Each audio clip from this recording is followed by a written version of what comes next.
Un saludo cordial a todos ustedes, a los tiempos, y mis disculpas por retomar el contacto al cabo de 2 semanas. Y se debe principalmente a dos cosas. Una, que he estado tratando de concretar alguno de los múltiples proyectos. Diría que apenas avanzan dos, desde el libro y de la iniciativa de algún tipo en la internet. Y la otra, porque no estoy acostumbrado a comentar de lo que no domino a profundidad, solo en base a opiniones de la prensa o publicaciones generales. Rara vez emito un criterio propio, sino que lo enriquezco, lo sustento con mi propia investigación y la de mi equipo, pero como eso está desarticulado y no he tenido el espacio suficiente, dejé de hacerlo. Sin embargo, el tema que me voy a referir sí lo domino, y creo que ustedes están al tanto, y tiene que ver con libertad de expresión. Yo creo que es urgente que se forme un frente de periodistas que defendamos la libertad de expresión, no solo de patronos. No pretendo liderarlo, pero sí propiciarlo, y buscar a verdaderos símbolos o íconos de esta profesión, que siempre han estado en el periodismo, para que acojan la idea. Ustedes verán que ya son acciones las que hay contra la libertad de expresión, no amenazas. Lo de Teleamazonas fue el episodio más reciente. De mandar un mensaje muy claro a ese canal. Si ustedes siguen jodiendo, lo cierro. Por cubrir una noticia, no por generarla siquiera, por cubrirla, se atrevieron a asegurar que incurrían en infracciones o delitos por generar conmoción. ¿Cuál? ¿Vieron que se linchó a alguien? ¿Vieron que fueron a incendiar el centro de cómputo? ¿Vieron ustedes que se levantó algún cuartel? Y luego por reportar sobre supuestos. ¿Cuáles supuestos? De una realidad aquello de lo cual estaban informando. Que la cobertura tuvo defectos y que el reporteo no fue lo más acertado es otra cosa. Pero ninguna de esas falencias configura ni una infracción ni un delito. Pero ahí queda el expediente abierto y ahí queda la Superintendencia de Telecomunicaciones con una señal diciéndoles, miren, podemos hacer lo que nos da la gana. Así no se puede trabajar en este país, o por lo menos así no se debe trabajar en este país, porque los resultados se sienten, se notan, se ven. Y a eso se unen estas declaraciones, y disculpe que hablen de mi caso, porque yo no busqué que se refieran a él. Dice el arquitecto Vera, que encabeza una comisión anticorrupción, creo, de la presidencia, en primera plana, del diario Hoy de este jueves 21. Vera salió por no hacer caso a reportes. Dice Alfredo Vera. Vera se refiere a Carlos Vera. Yo diría, a confesión de partes, relevo de pruebas, ¿no? No sabía que el arquitecto Alfredo Vera era el nuevo vocero de Coavisa, que explicaba por qué salí yo. Pero esto prueba lo que yo aseveré. Y en El Comercio va más allá. Le preguntan los periodistas, le dicen, ¿cómo se puede hablar de desequilibrio? Porque él supuestamente controla los desequilibrios y se los hace saber a los medios de comunicación. Cuando los ministros están prohibidos de hablar o asistir a estos programas, cuando saben que ahí estará alguien que va a refutar sus afirmaciones. Y pregunta el arquitecto Vera, ¿quién dice eso? El periodista le responde, los conductores de esos espacios. Y contesta el arquitecto Vera, la palabra de ellos no es una verdad absoluta. Yo soy funcionario público más de un año, y a mí, ni Carlos Vera, ni Diego Kendo me han invitado a una entrevista. Me alegro que haya habido otro, a más que yo, que no lo invite, primero. Y segundo, esta no es una verdad absoluta mía.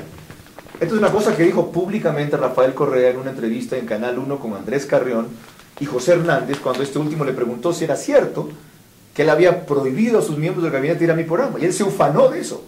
Dijo, yo no voy a permitir que a este programa, a este majadero, concurran funcionarios del gobierno. Sí, yo he dispuesto eso. Así que no es invento. Pero lo cínico del tema es que pretenden exigirle balance y equilibrio, entre comillas, a un espacio de opinión, que es el que yo hacía, no de información. Y quienes quieran entender las diferencias, por favor vean ese texto que ingresé el sábado 17 pasado. Que a un espacio que ellos dejaron desequilibrado, como una prohibición oficial que atenta con la libertad de expresión, luego le pidan equilibrio. Que a un espacio que ellos dejaron deliberadamente sin balance, prohibiendo que vayan los funcionarios del sector oficial, luego le reclaman balance. Pero osan hacerlo además con los espacios informativos de ciertos medios de comunicación. A los del Estado no los evalúan, a los partidarios de ellos muchos menos. Y de lo que me he enterado, porque yo no conocía esto, me enteré en Radio Atalaya hace 2 semanas, aseguran que Contacto Directo tenía 7 en contra del gobierno y 4 a favor. ¡Eureka! He tenido 4 a favor del gobierno. Es un milagro que haya tenido opiniones favorables al gobierno, si el gobierno prohibía a sus actores de estar allí. Estar allí. Es un ejemplo de decencia, de democracia, de tratar de dar alternativas que se conseguía invitando a sus asambleístas, a sus partidarios o analistas. O asumiendo yo, cuando entrevistaba a los opositores, la posición contraria, por ejemplo, cuando tenía un interlocutor como Diego Ordóñez. De eso no dejan constancia. Simplemente esa comisión envía su reporte a los medios con un mensaje muy claro. Miren, están desequilibrados. ¿Respecto a qué? Respecto al gobierno. Como si el gobierno fuera el fiel de la balanza.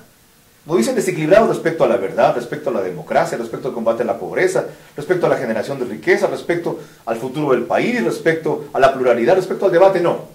Todo se mide según el rasero del gobierno, a favor del gobierno, neutro sobre el gobierno, en contra del gobierno, como si el gobierno fuera el país. Peor ahora que 48% del país ha dicho no estamos con ustedes. 48% que en noviembre era apenas el 11%. Ellos asumen una representación que no tienen y el arquitecto era una función para la cual nadie lo ha nombrado. Pero no es tan grave que Torquemada ejerza estas funciones como que los medios se asusten y sean sensibles a ello. Y eso es lo más penoso, aunque es explicable. Porque el gobierno se ha convertido, en el momento que maneja el Estado, como el principal cliente de los medios de comunicación. Es el principal anunciante de la mayoría de ellos. En un caso muy reciente, una planificadora de medios detectó, cuando quiso pautar una campaña en televisión, que no podía. Le preguntaron por qué. Esos espacios fueron ocupados por el gobierno. De repente incrementó 30% su pauta en ese canal. Vayan ustedes a saber por qué. Entonces aquí hay una doble presión. El hecho de que como controlan todos los poderes, la legislación y su interpretación y aplicación, pueden quitarle la frecuencia a un canal, iniciarle un juicio a un canal, o pueden quitarle el oxígeno quitándole la publicidad a un canal. Y nadie dice nada. O mejor dicho, nos limitamos a decir cosas, pero no a organizar nada. Un artículo acá, una protesta allá, una reunión allá, una constancia aquí, y el sistema de estrangulamiento sigue avanzando. Eso no puede ser. Por una sencilla razón también. Porque este sistema de libre expresión fue el que permitió a esta opción socialista ganar. Hubo medios independientes y críticos suficientes en este país que no se vendieron a la mejor chequera. Y le permitieron a Correa decir lo que tenía que decir en los mismos espacios de igual proporción para que su mensaje calara. ¿Por qué ese sistema de libertad de expresión, que entonces fue bueno, hace 2 años ahora es malo? Simplemente porque hace lo que debe con todos los sistemas, con todos los gobiernos que son incumplidos, porque los fiscaliza. Eso es lo que se viene encima y eso es lo que es urgente impedir. El CONARTEL y el doctor García son uno de los instrumentos. Él confunde opinión e información en una entrevista del domingo pasado al Universo, patética, que da pena, simplemente porque el señor es un ignorante en esa materia. Él no la domina. Y cuando no tiene que responder, le hace señas, según el periodista, a su coordinador de comunicación para ver qué dice. Patético que un profesional de esa edad y esa capacidad se preste para hacer Torquemada de lo que no sabe. Entonces, en este punto no basta la protesta, no basta dejar constancia de lo que ya sabíamos. Hay que unirse y organizarse, porque la libertad de expresión es un derecho de todos, no es exclusivo de los periodistas. Somos los principales beneficiados de ese derecho o representantes de ellos, pero es un derecho de los ciudadanos a través del periodista. ¿No cree, solo una pregunta, ¿no cree usted que la prensa es la principal responsable del ataque al gobierno? Porque al concentrarse únicamente o principalmente en los errores del gobierno o en las malas noticias, genera ese rechazo en el gobierno. Si es que la prensa también cubriera los aciertos o le diera igual tratamiento a los aciertos del gobierno, ellos no tendrían de qué quejarse. Pero al cubrir solamente sus errores, la prensa también está mostrando solo un lado de la tortilla y eso genera esa provocación también. Bueno, eso me dijo a mí Javier Alvarado y lo van a ver en un episodio del libro cuando me dice: pero tú solo te ocupas del gobierno. ¿Y de quién más me voy a ocupar? Si es el actor principal. Solo te refieres a Correa, porque es el único actor político importante en este país. No, no es cierto que la prensa no destaque los aciertos. Lo que pasa es que ese es el rol menos importante. No nos toca. Para eso está el Estado, la propaganda, la cadena, la prensa oficial, los partidarios.